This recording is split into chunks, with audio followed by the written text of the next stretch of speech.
Good morning. I'm Cory Villafania. Today's feast is the solemnity of the body and blood of Christ.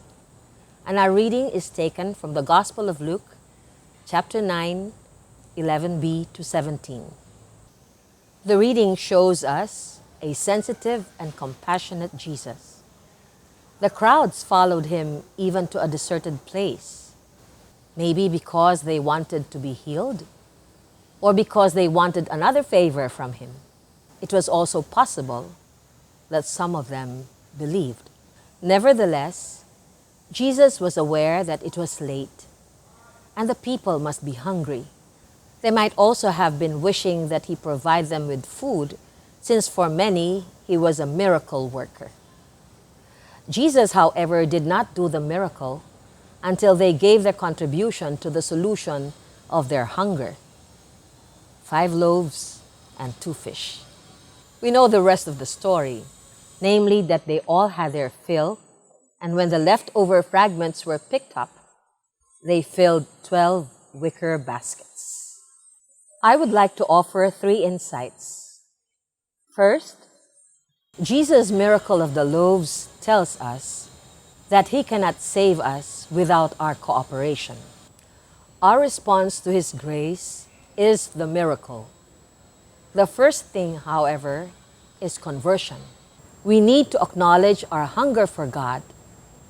He cannot feed us unless we admit that we need him as our food, as the bread of life. Our world glorifies self-sufficiency to the point that it is short of declaring that it does not need God.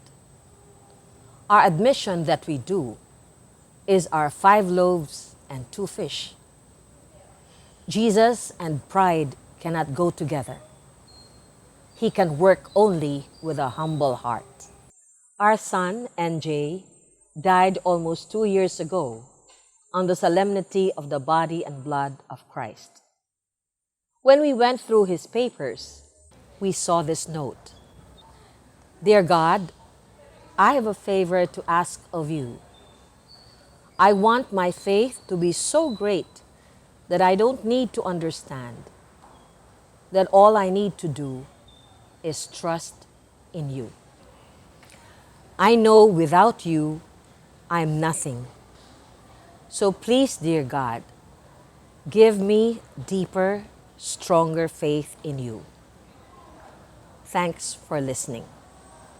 Second, the miracle of the loaves is only a preview of the fullness that Jesus offers us, his body and blood.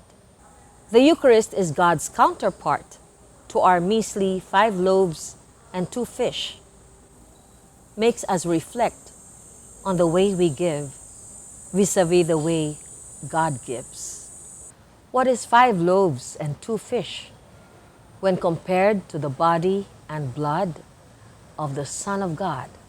And yet we measure what we give to God and to our neighbor. The world likes to measure everything: wealth, power, fame, influence, even what we donate to the poor. God only gives, and gives even when we do not deserve what he gives.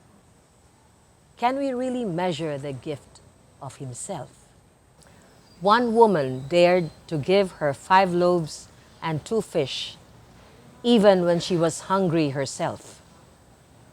In her hunger for God, she went to God, especially in adoration, fixed her gaze on him, received the body and blood of Christ until she became what she received. She offered her own body and blood, her whole life, for the congregation she founded, so that it could fulfill its mission of extending the kingdom of God to different parts of the world. As we celebrate the 6th anniversary of her canonization tomorrow, June 3, we remember Saint Marie Eugenie of Jesus, who became bread for the world. Last point: what does the solemnity of the body and blood of Christ have to do with those who are materially hungry and poor in the world. It challenges us to be the body and blood of Christ for them. It calls us to make big sacrifices, to curtail our tendency to buy, even when we are not in need, and to share with those who do.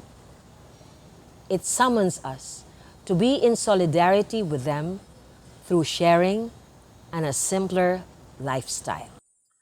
Pope Francis is our modern example. He is known to have lived in a small apartment, regularly used public transportation, and preferred to cook his own food. On the day he was presented to the world, he chose to wear the simple white cassock instead of the red cape of the papacy. In the end, what do we celebrate on the solemnity of the body and blood of Christ? The immeasurable love of the Trinity. We hope you will make time to ponder these 3 points. 1. God cannot save us without our cooperation. What is our 5 loaves and 2 fish? 2. The Eucharist is God's counterpart to our measly 5 loaves and 2 fish. How do I give? Do I measure what I give to God and neighbor? 3. The solemnity of the body and blood of Christ challenges us to be the body and blood of Christ for the materially poor and hungry. What sacrifices am I ready to make to live a life of sharing, simplicity, and solidarity with them? A pleasant morning.